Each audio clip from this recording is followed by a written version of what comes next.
The fluorescent lights buzzed overhead as Judge Harmon's words crashed into me like physical blows. The jury finds the defendant, Marcus Johnson, guilty on all counts. My knees buckled.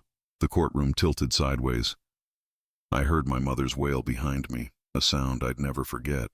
"I didn't do it," I whispered, but the words died in my throat as the bailiff approached with handcuffs.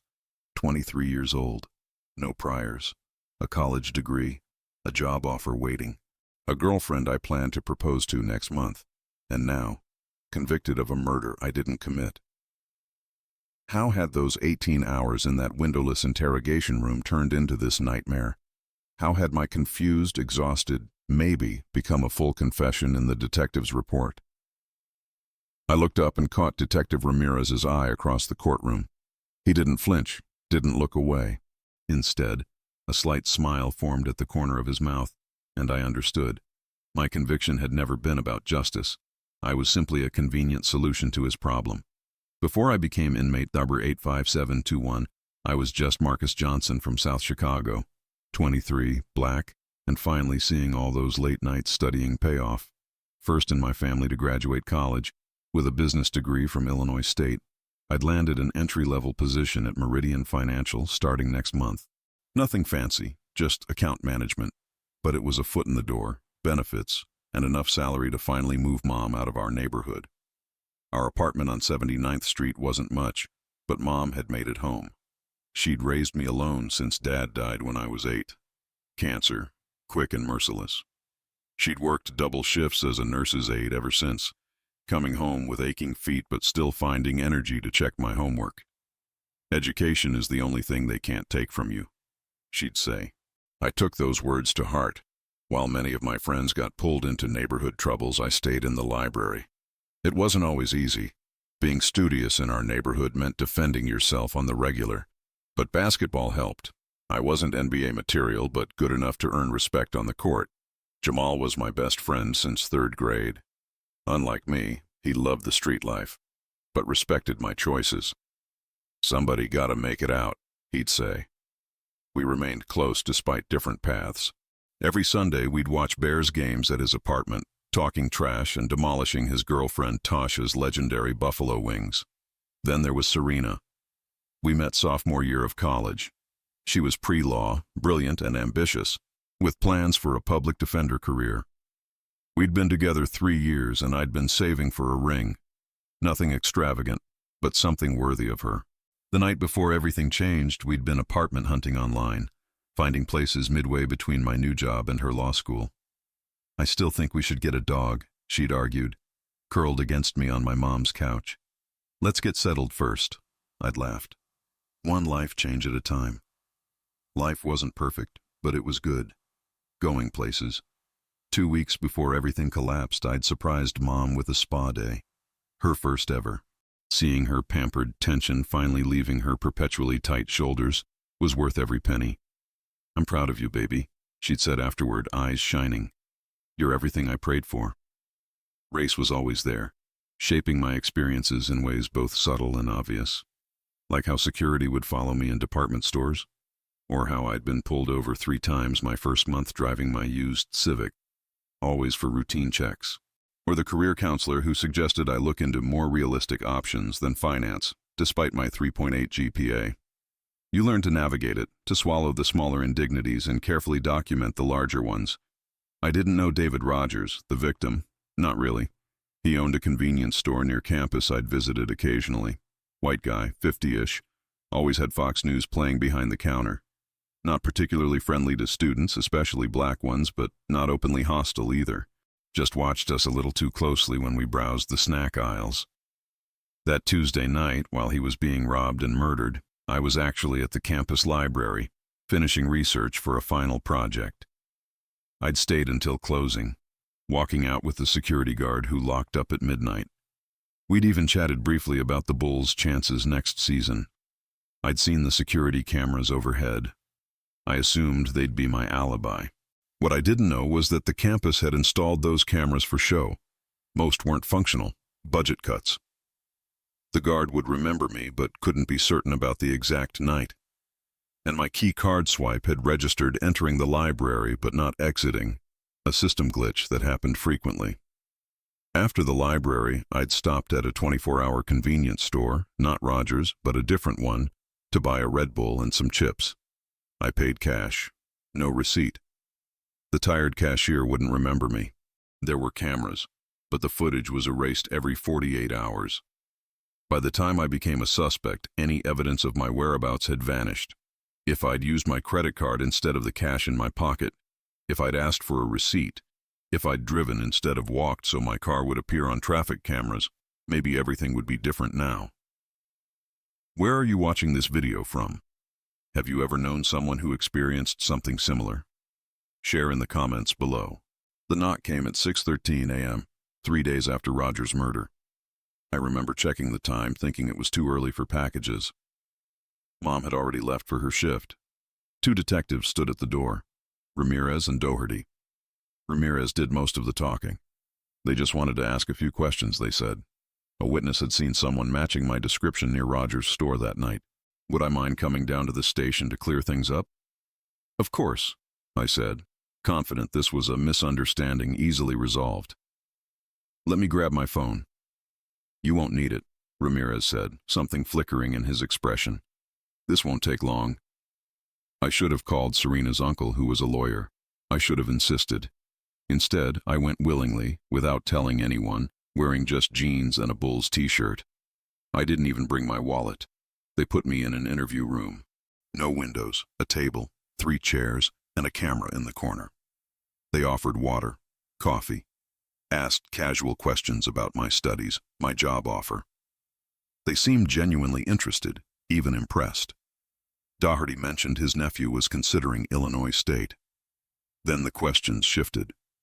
Where were you Tuesday night? The library studying, left at closing. Anyone verify that? The security guard. We talked about basketball. Name? I don't know his name. Older guy. Gray hair. Glasses. They exchanged looks. And after the library? Went straight home. Well, stopped for a Red Bull first. Which store?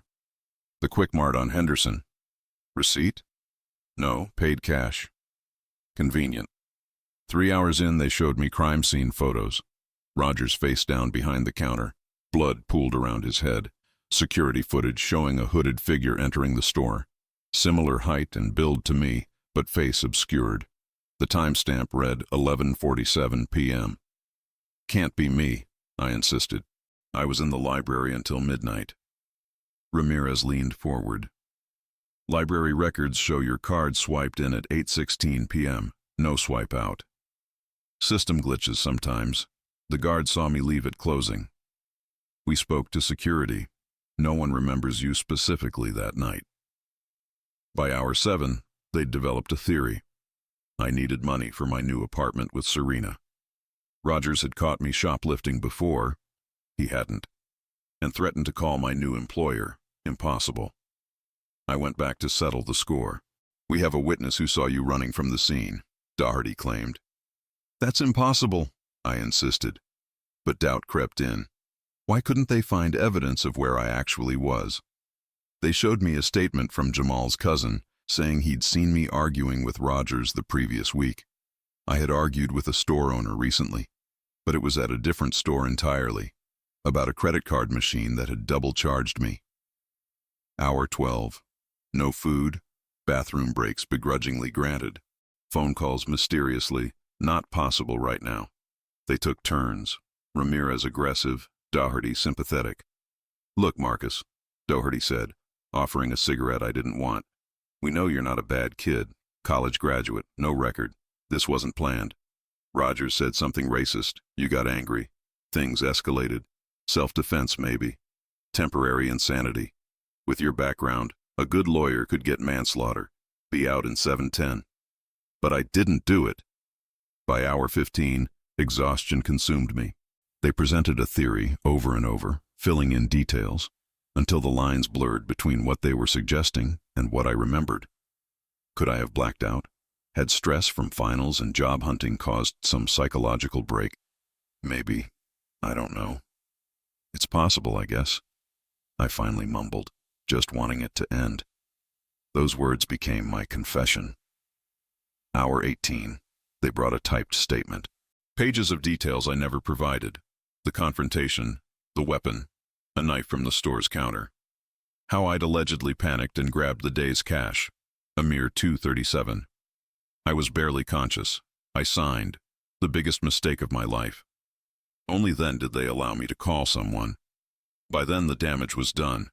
I'd been processed, charged with first-degree murder and armed robbery. My mother arrived with Serena, both in tears. Serena had already called her uncle, who looked grim as he reviewed what I'd signed. "Why didn't you call me immediately?" he demanded. "They said I couldn't." His expression confirmed what I feared. I'd been played. In the subsequent days, inconsistencies emerged. No murder weapon found, no blood on my clothes or in my apartment, no fingerprints matching mine at the scene. But they had my confession. The press had a field day.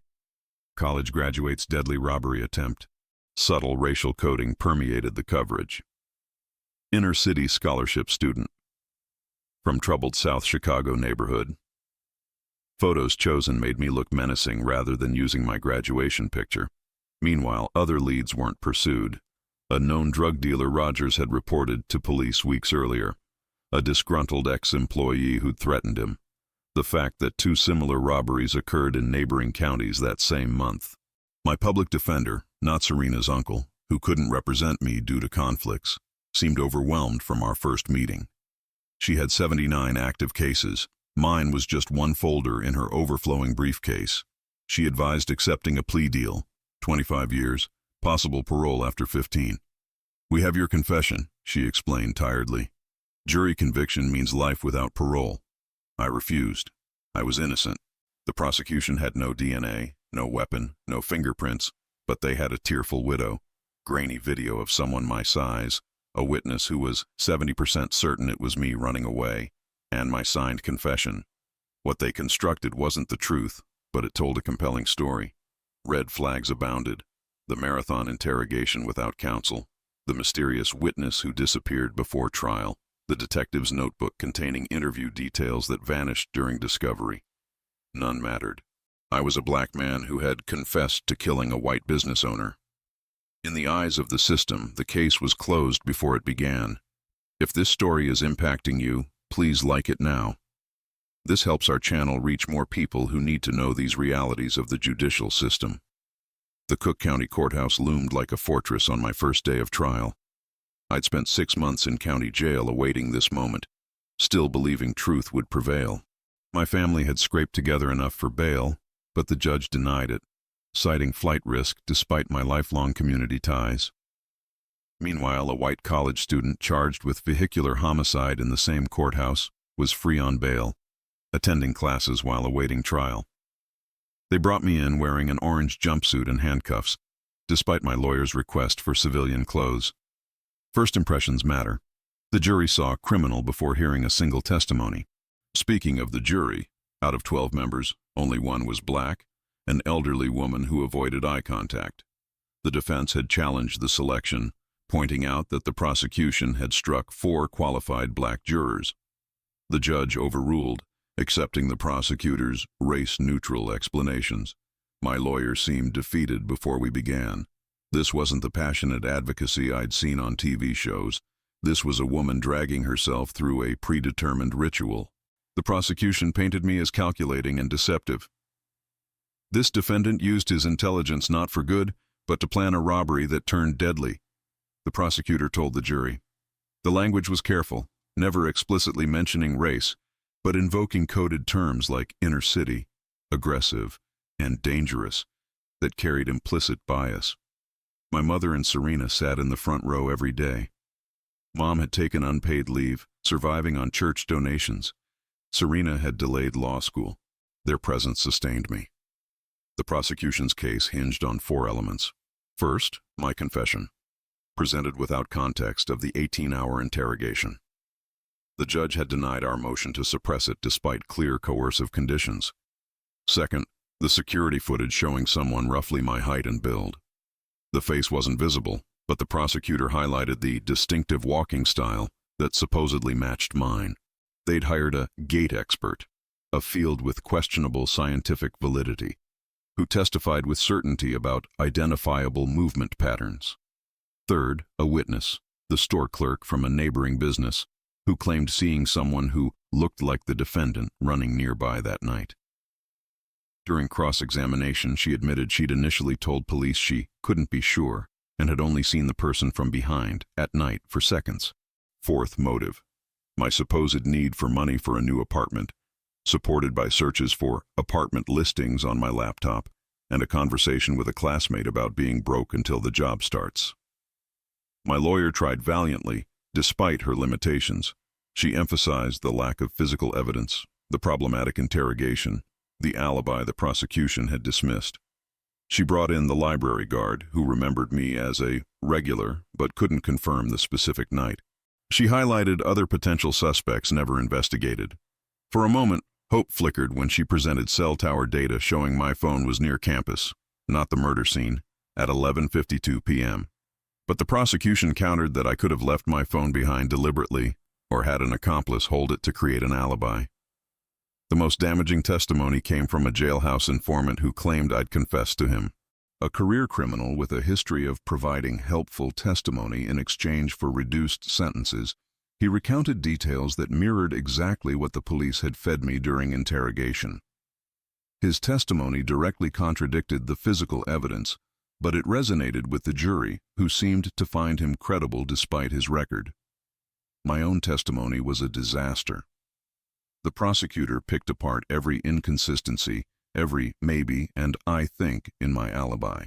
He zeroed in on my signed confession, reading portions aloud, watching me squirm as I tried explaining how a person could sign something untrue. "So you're admitting you're willing to lie under pressure?" he asked, the implication clear. If I lied then, why not now? When I tried explaining the psychological tactics used during interrogation, he cut me off. "Simple question, Mr. Johnson. Did you sign this statement? Yes or no?" The judge allowed him to badger me for hours while sustaining objections to most of my lawyer's questions for prosecution witnesses. Most devastating was when he displayed a security image from a different day, showing me wearing clothes similar to the perpetrators, implying it was the same outfit worn during the crime. My lawyer objected. The timestamp clearly showed this was 3 weeks earlier, but the damage was done. Throughout the trial, local media covered every development, usually alongside my mugshot rather than any of the dozen graduation or family photos available. The victim's status as a small business owner and family man featured prominently, often juxtaposed with mentions of my South Chicago upbringing and absent father, though he'd died, not abandoned us. Similar cases demonstrated clear disparities. A white college student who'd killed someone in a drunk driving incident received pretrial diversion and community service. A white business owner who shot a shoplifter, an unarmed black teenager, successfully claimed self-defense without charges. These cases weren't mentioned in court but formed the backdrop against which my trial unfolded. Deliberations lasted just 4 hours. As the jury filed in, I studied their faces, searching for any sign of doubt. There was none. The foreman stood. "On the count of murder in the first degree, we find the defendant, Marcus Johnson, guilty." My mother collapsed. Serena grabbed the bench to steady herself. I stood frozen, unable to process what was happening. At sentencing 2 weeks later, Roger's widow spoke tearfully about her loss. The judge cited my lack of remorse, I maintained my innocence, and calculated nature of the crime before delivering his decision: 40 years to life. The defendant had every advantage: education, family support, opportunities, he intoned, as if my achievements somehow made my crime worse rather than suggesting my innocence. Yet he chose to throw it all away for $237. As they led me away, reality crashed down. I was 23 years old. Even with good behavior, I'd be in my 60s before seeing freedom again. All my mother's sacrifices, my hard work, Serena's plans for our future, extinguished because I'd signed a piece of paper after 18 sleepless hours. 3 months earlier, I'd been a college graduate with a bright future. Now I was prisoner, number 85721, convicted of a murder I didn't commit, sentenced to spend the prime of my life in a cage. Don't miss the continuation of this powerful story. Subscribe to our channel and hit the bell to be notified about upcoming episodes in this series on failures in the justice system. Stateville Correctional Center processes new inmates like a factory. Strip, squat, cough, shower with industrial delousing spray, uniform, ID card, property box. Everything I was allowed to keep from my former life fitting into a container smaller than a microwave.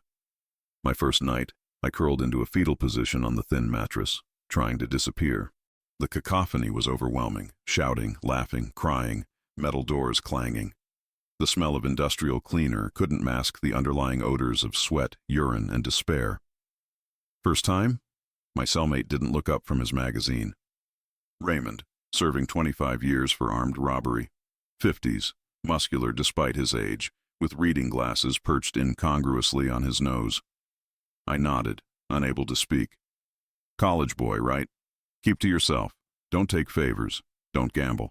Stay away from gangs, but be respectful to everyone. He turned a page. And cry silently, or not at all. Prison wasn't the anarchic chaos depicted in movies, but something arguably worse. A rigid social structure with unwritten rules enforced through violence. Race determined everything. Where you sat, who you talked to, who protected you. As a black inmate, I was expected to align with certain groups. Neutrality wasn't an option, but I navigated carefully, gaining minimal protection without full involvement. Survival consumed my early months. Every interaction was potentially dangerous.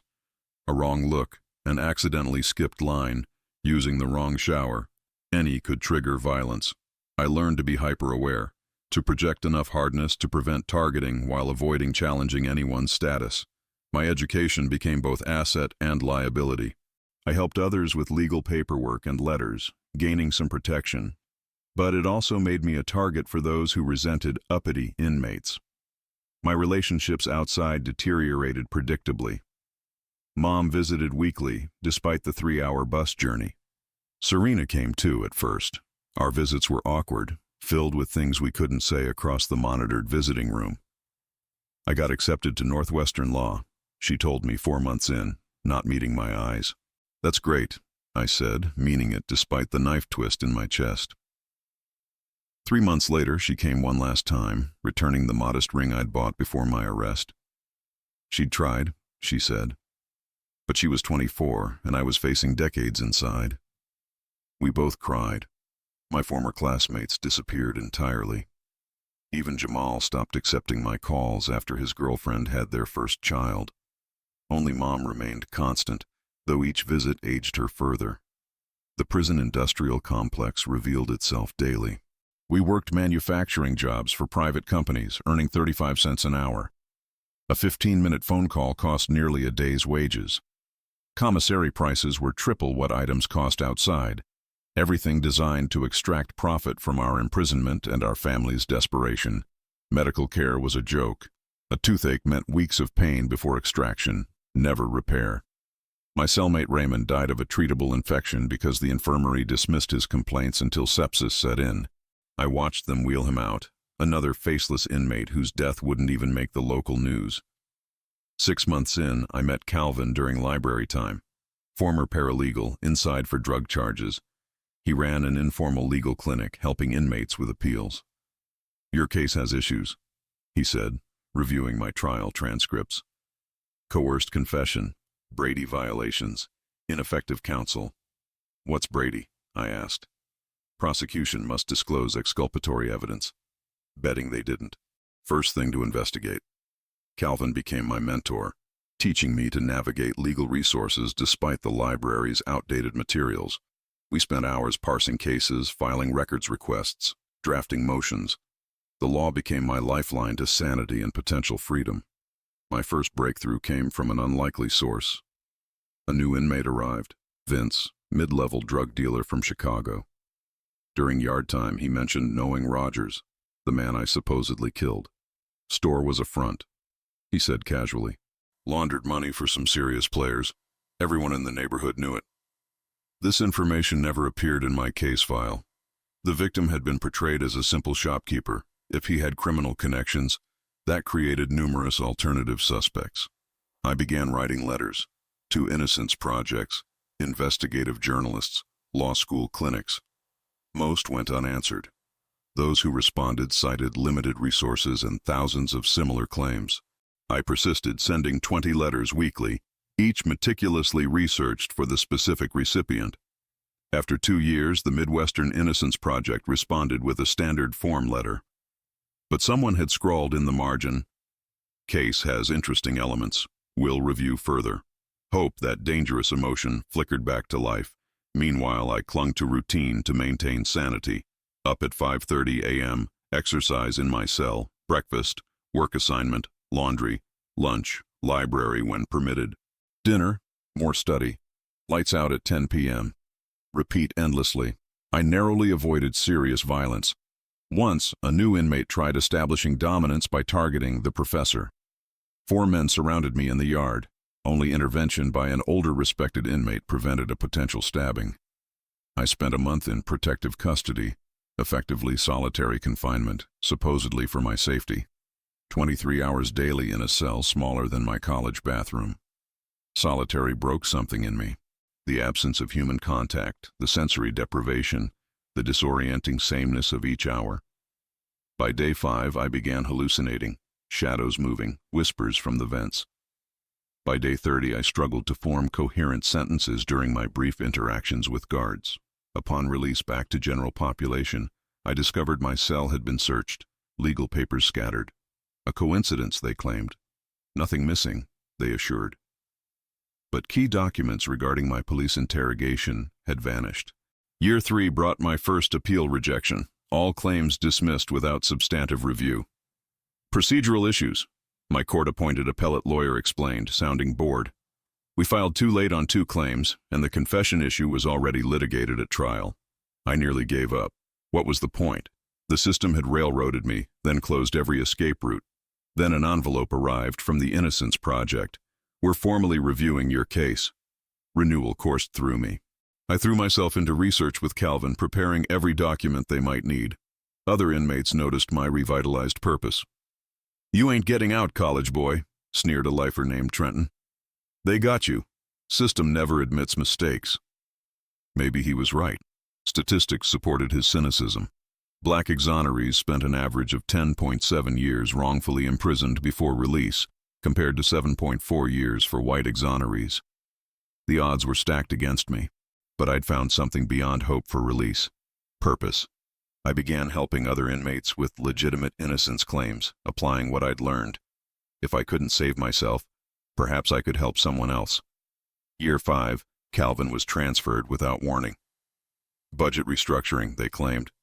I suspected it was his effectiveness in helping inmates with legal claims. Alone again, I continued the work. Countless nights hunched under dim cell lighting, squinting at legal texts, filing new motions, responding to rejections, starting over. Then came the plain envelope with a Chicago postmark. No return address. Inside, a newspaper clipping about Detective Ramirez receiving a commendation and a handwritten note. He did the same thing to my brother. Confession after 20 hours. Brother killed himself last year. I worked at the convenience store next to Rogers. Saw something that night. Not you. Call this number if you want to know more. The note was signed K. After 5 years of darkness, I held physical evidence of misconduct in my trembling hands, and potentially a witness who could change everything. Do you know anyone who has been falsely accused or had problems with the judicial system? Share in the comments. Your experience might help others going through similar situations. Getting justice moves at glacial pace when you're already convicted. Outside, police rush to solve crimes. Inside, every procedural step to prove innocence faces deliberate obstruction. The note from K ignited urgency I couldn't act upon. Prison phones were monitored, calls limited to approved numbers, added weeks in advance. I couldn't simply dial an unknown person. I gave the number to Mom, who contacted a woman named Kiana Mitchell.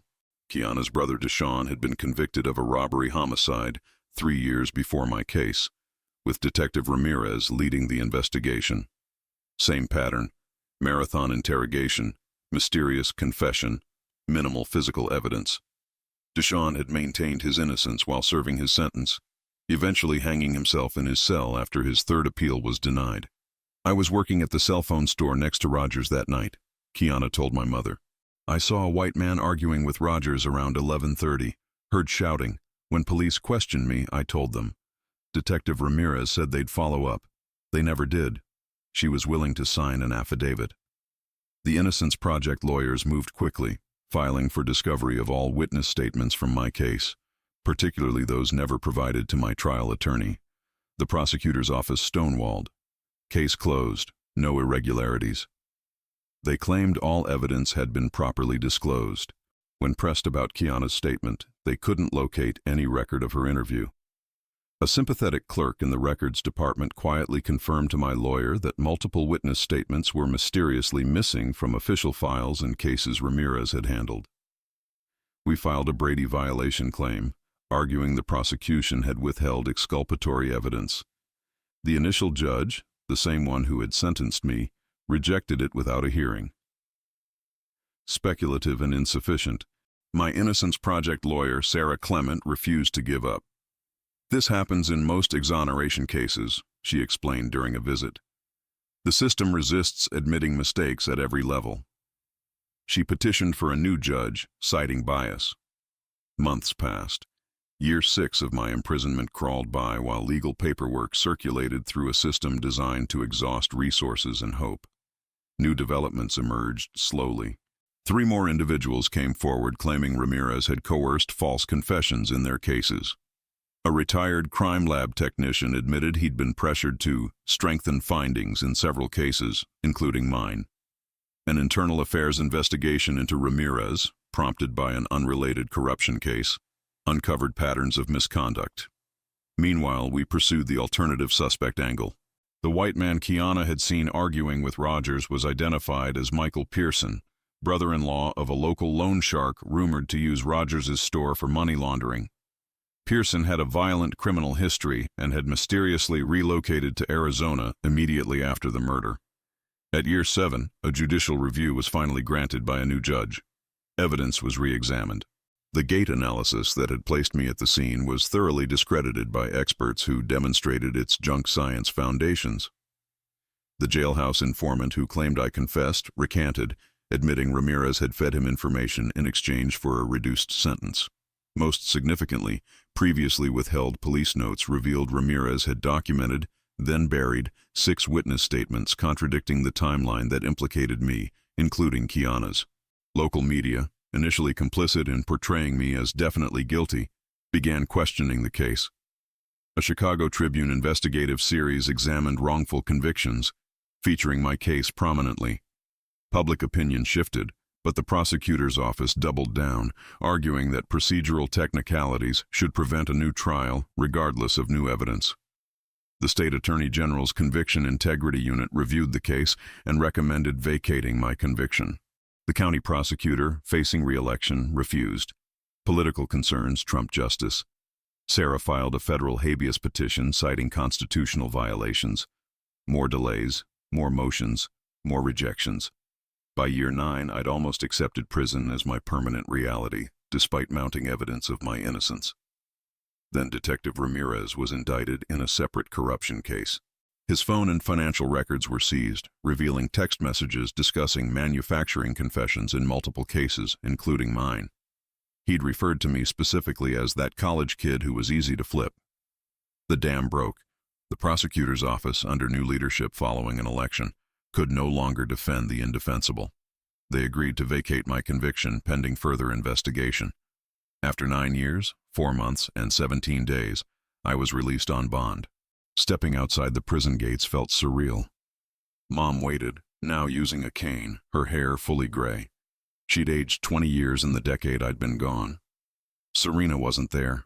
She'd married, had children, built the life we'd once planned together. Freedom came with asterisks. I wore an ankle monitor, couldn't leave the county, had to check in weekly. The charges remained, suspended in legal limbo, while prosecutors decided whether to retry me despite overwhelming evidence of misconduct. For 6 months, I waited, living in Mom's apartment, sleeping on her couch, jumping at sounds, struggling with open spaces and crowds after years of confinement. I couldn't get a job with pending murder charges, couldn't qualify for housing assistance, existed in a shadow state between incarceration and freedom. The final hearing arrived on a Tuesday, the same courthouse where I'd been convicted. Some of the same personnel still worked there. The judge, not my original one thankfully, reviewed the evidence of misconduct, the alternative suspects never pursued, the witnesses never interviewed, the exculpatory evidence withheld. The prosecutor stood. Your Honor, in light of significant Brady violations and new evidence, the state moves to dismiss all charges against Marcus Johnson with prejudice. 10 years of injustice addressed in a 30-second statement. The judge nodded. So ordered. Mr. Johnson, you are free to go. The court apologizes for the miscarriage of justice in your case. Words. Just words. What could they possibly mean against a decade stolen? As I left the courtroom, a reporter asked how it felt to be exonerated. I stopped, considering the cameras capturing my response. The system didn't correct itself, I said finally. It took 10 years, dozens of dedicated people, extraordinary circumstances, and sheer luck to force this outcome. For every person like me who eventually gets justice, hundreds remain wrongfully imprisoned until they die. Remember that when you talk about our justice system. Outside activists from the Innocence Project held signs showing my face alongside 43 other exonerees from our state. Below, in bold letters, how many more? The average time between wrongful conviction and exoneration for black men was still nearly 11 years. The state had no automatic compensation for the wrongfully convicted. I would need to file a separate lawsuit and prove my innocence again to receive any restitution for the decade taken from me. Detective Ramirez eventually pleaded guilty to evidence tampering in multiple cases and received a 5-year sentence with eligibility for parole after 18 months. The prosecutor who withheld evidence faced no consequences at all. The system protected its own. After 3,532 days wrongfully imprisoned, I heard the words I thought would never come. This court vacates the conviction and orders the immediate release of the defendant. If this story is impacting you, share it with friends and family. Many people have no idea how the system can fail innocent people. Leave a like to support this content. Freedom feels foreign after a decade inside. The world had accelerated while I stood still. Smartphones had replaced the flip phones of my youth. Social media dominated communication. Self-checkout registers, streaming services, dating apps, all new territories to navigate.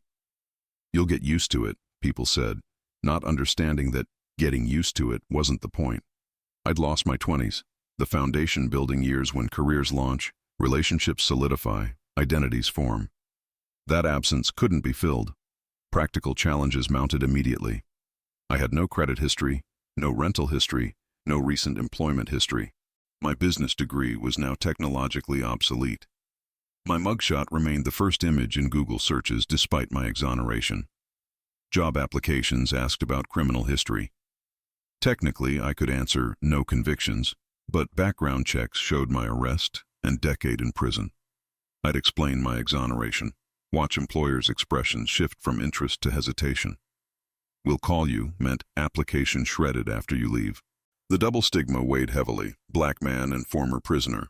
Most people heard exonerated, but processed got off on a technicality. I felt their unasked questions. Did you really do it? Why would police arrest you if you were innocent? I stayed with Mom initially, sleeping on her couch at 33 years old. Her health had declined during my imprisonment. Diabetes, hypertension, early heart disease. Stress ages caregivers of the incarcerated as surely as prison ages inmates. Some relationships couldn't be rebuilt. Serena had married a prosecutor, ironically. We met once for coffee. Awkward, painful, necessary for closure. My college friends had families, careers, lives that had moved on without space for me. Jamal had moved to Atlanta.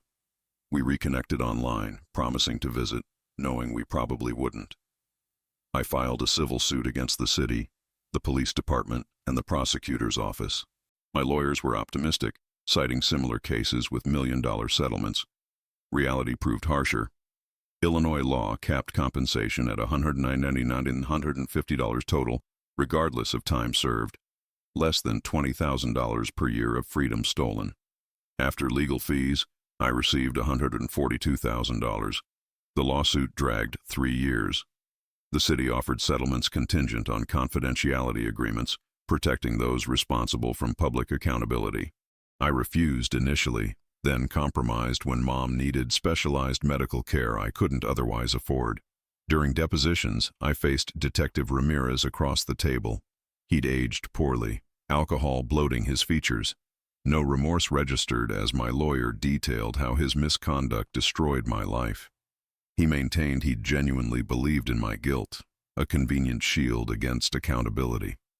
I was just doing my job, he said, the eternal excuse of those who inflict institutional harm. The prosecutor who withheld evidence had become a judge in the interim. He insisted through his attorney that he'd had no knowledge of the concealed witness statements, a claim contradicted by documented evidence, but never officially refuted in court. My search for purpose led to advocacy. I joined the Innocence Project as a community educator, sharing my story at law schools, community centers, and legislative hearings. I advocated for reforms, mandatory recording of interrogations, elimination of coercive techniques, open discovery requirements, conviction integrity units with actual power. The criminal legal system acknowledges errors begrudgingly, corrects them reluctantly, and compensates inadequately.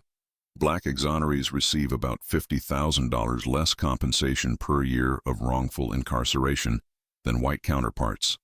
Another disparity in a system built on disparities. Many exonerees struggle with post-traumatic stress, insomnia, anxiety, and depression. I was no exception. Loud noises triggered panic. Enclosed spaces induced sweating and shortness of breath. Some nights I woke convinced I was back in my cell, the freedom just a cruel dream.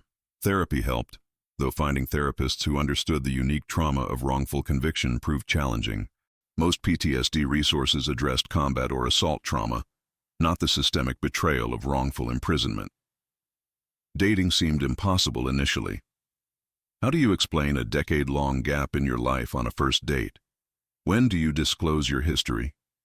Too soon seems desperate. Too late seems deceptive. Several promising connections ended after the exoneree conversation. Eventually, I met Aisha through advocacy work, a public defender who understood the system's failures firsthand.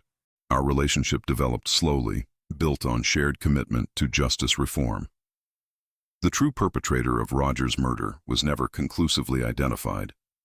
Investigation into Michael Pearson revealed compelling circumstantial evidence, but he died of a heart attack before any charges could be filed. The case technically remains unsolved, allowing some to maintain lingering doubts about my innocence despite official exoneration. 4 years after my release, I completed an accelerated paralegal certification and secured a position with a civil rights law firm. The salary was modest, but the work meaningful, helping others navigate the system that had nearly destroyed me. I testified before the state legislature supporting mandatory compensation for exonerees.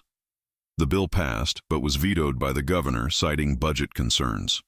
The same budget funded new prison construction without hesitation. The most meaningful development came through connecting with other exonerees. We formed a support network, understanding each other's experiences in ways others couldn't. Together we spoke at universities, advised attorneys on wrongful conviction cases, and supported newly released exonerees transitioning to freedom. 10 years after my release, 20 years after my wrongful conviction, I stood at Mom's grave. She'd lived to see my exoneration, but not my gradual rebuilding. Cancer, like Dad, I placed flowers beside her headstone, thinking about the stress that had undoubtedly accelerated her illness. They robbed us both, I said to the quiet cemetery. The system had stolen more than my freedom. It had stolen Mom's retirement years, which should have been comfortable with my support. It had stolen my chance at the family I'd planned with Serena. It had stolen career opportunities, friendships, and my faith in American institutions. Yet somehow I persisted. Not just survived, but found purpose. My work had helped secure the release of 3 other wrongfully convicted men. I'd spoken to thousands of law students who would shape future prosecution practices. I'd testified before Congress on police reform legislation. The injustice done to me couldn't be undone. The system that produced it remains fundamentally unchanged. But in fighting against that system, I discovered parts of myself that prison couldn't break: resilience, determination, and a capacity for hope despite overwhelming evidence against it.